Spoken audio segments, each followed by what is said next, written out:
Brought to you by TechnoSpark 20 series smartphones. I'm superhuman.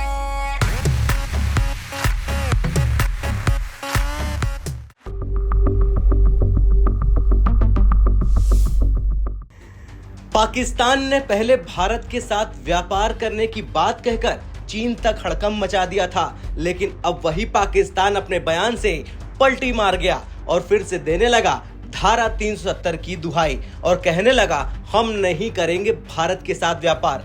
अब भारत के साथ व्यापार पाकिस्तान करे या ना करे, भारत से इसका कोई लेना देना नहीं है, क्योंकि भारत पाकिस्तान से तब तक बातचीत नहीं करेगा जब तक पाकिस्तान आतंकवाद को पूरी तरह अपने देश से हटा नहीं देता। हालांकि ये होने वाला नहीं है। चलिए अब इस रिपोर्ट की बात करते हैं। दरअसल जरा ध्यान से देखिए, यह है पाकिस्तान के विदेश मंत्री इशाक डार जो लंदन गए थे और वहां पर भारत के साथ व्यापार करने की बात कहकर पूरी दुनिया में हड़कंप मचा दिया।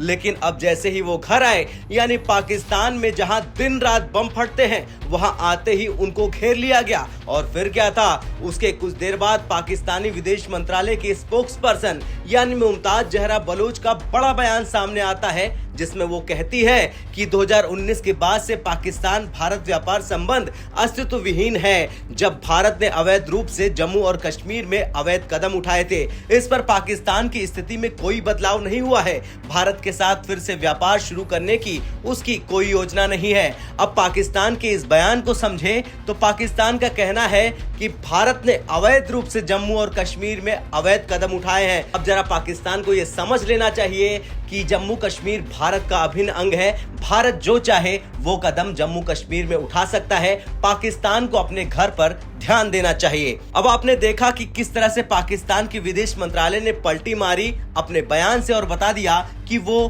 दोगला रहेगा। पाकिस्तान की सरकार पाकिस्तान के लोगों को भूखा मार देगी, आटे से लेकर रोटी तक के लिए आवाम को तरसा देगी। वैसे इससे पहले इशाक डार ने बयान देकर तहलका मचा दिया था, क्योंकि इशाक ने अपने मुंह से सच बोलते हुए कहा था कि वो भारत के साथ व्यापार करने के इच्छुक हैं। उसने कहा था पाकिस्तान के बिजनेस कम्युनिटी हिंदुस्तान के साथ ट्रेड शुरू करना चाहते हैं। पड़ोसी को बदला नहीं जा सकता। हमें अगस्त 2019 की भारतीय कार्रवाई के लिए खेद है, लेकिन पाकिस्तान का व्यापारिक समुदाय भारत के साथ व्यापार बहाल करना चाहता है। इस संबंध में बातचीत की जाएगी और सभी प्रस्तावों की समीक्षा के बाद निर्णय लिया जाएगा। बजट से पहले भी इस बारे में चर्चा उठी थी।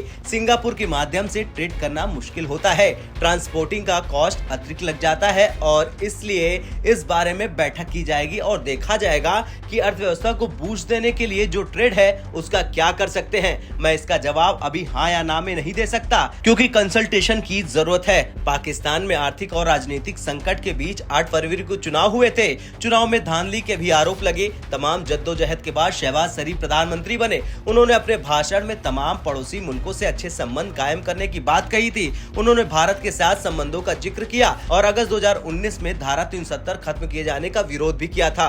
भारत पाकिस्तान के बीच 2019 के पुलवामा हमले के बाद संबंध खराब हो गए। दोनों मुल्कों की बातचीत बंद है और ट्रेड लगभग ठप है। बीते कुछ महीनों में पाकिस्तान ने गंभीर आर्थिक संकट देखा है। हालांकि नई सरकार बनने के बाद हालात स्थिर होने की उम्मीद है।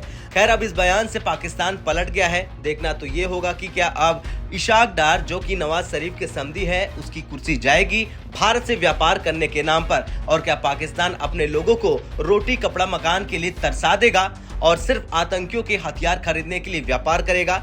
आपका क्या कुछ कहना है, कमेंट कर जरूर बताएं। ब्यूरो रिपोर्ट, भारत तक।